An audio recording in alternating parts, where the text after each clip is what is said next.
Hi guys, this is a new topic that you haven't seen before. Maybe you have an idea because you saw something similar. You saw powers of 10 in 6th grade and 5th grade. But right now you're gonna say or you're gonna learn that with a little twist, okay? This is like the introduction to the topic. Remember what I told you before whenever we were starting the third period? I told you that one of the most important topics was scientific notation. Right now, I'm gonna start with the easy part, like I said, but the real goal or our main purpose here is to know how to do or how to perform operations with scientific notation, either addition, subtraction, multiplication, or division. Okay. Announcement. Today's activity is to take notes of this video. You need to write everything that you see here, just as if we were in the classroom, okay? This is the only activity, well, plus IXL, that you need to do, okay? You need to copy the 3 slides and solve the exercises. Please follow me. Once we're done with the video, you need to post the notebook, your algebra notebook with all this written, okay? And that will be the classwork for today. So let's start. Okay, scientific notation. What is scientific notation? It is a way of expressing numbers that are either too big or too small to be conveniently written in decimal forms, okay? Where is this used or who uses it, okay? Well, a lot of people in their engineers, for example, use it. Architects use it. Imagine doing operations that are way too big with a lot of numbers. And instead of having to work with all these big numbers, they use scientific notation. There will be a special part of the period in which we're going to work mainly with its use in the sciences, either in, how doctors use it, how architects use it, how engineers use it, how astronauts use it. But right now, let's just think that it is a way of expressing big numbers, either too big or too small, in an easier way, okay? Then, in scientific notation, numbers are written into 2 parts, okay? Or, well, they need to have 2 main parts. First part, the digits, you need to have digits, of course, but pay attention to this, okay? It says that digits need to have a decimal point placed after the first digit, okay? In scientific notation, you're always gonna have like 1 point blah blah blah, 2 point blah blah blah, 3 point blah blah. You're gonna have a decimal point placed after the first digit, okay? We're gonna see that later. Don't worry. Then you need digits. For example, here I have digits. Like I said, I need the digits and then 1 decimal point placed after the first digit. Now, it says that you need times 10, which is here, to a power. For example, this is times 10 to the power of 9, okay? To the 9 power. So that puts the decimal point where it should be. Let's work with this. For example, let's suppose you were given this number, okay? You were given this big number. Instead of working with this big number, okay, what you have to do is follow the rules in order to convert it into scientific notation. How am I going to do it? Okay, the rule says place the decimal point after the first digit. Guys, yo sé que los ceros también cuentan como dígitos, claro que sí. But right now, you're thinking about numbers that are different or that are not 0, okay? For example, I have this I have all this big number. Let me go back.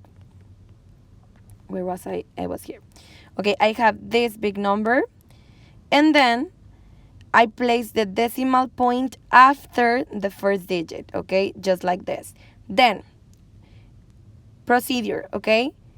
Count the times that you need to move the point in order to remove it. So I say 1, 2, 3, 4, 5, 6, 7, 8, 9. So if I write this into scientific notation, I know that we have it here. Don't worry. I'm going to do it again.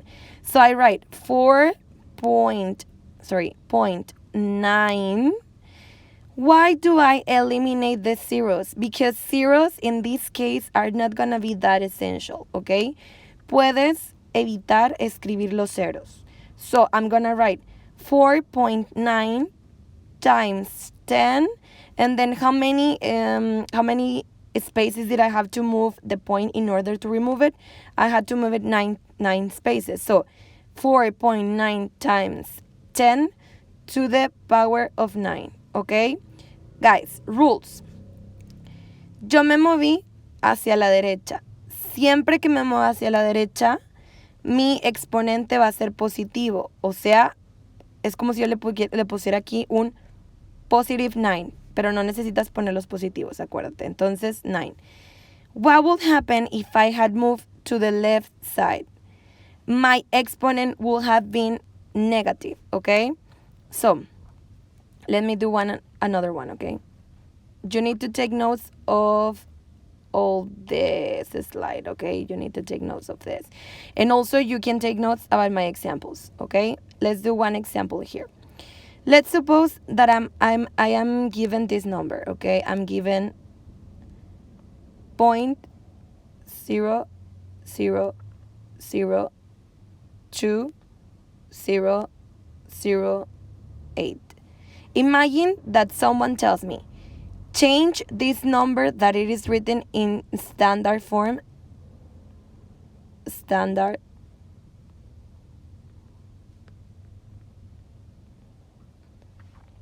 change it, into scientific notation.